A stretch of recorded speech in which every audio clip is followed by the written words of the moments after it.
18 పడిమెట్ల పైకెక్కి గుడికేగు భక్తులకు ఎదురొచ్చే బంగారు స్వామి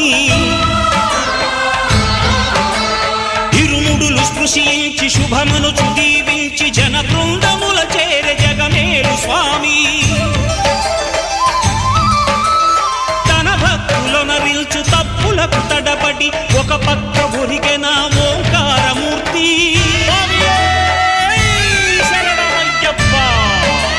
స్వాములందరూ తనకు సాయము కాగా ధీమంతుడై లేచె ఆ కన్య స్వామి పట్టబంధము వీడి భక్తతతికై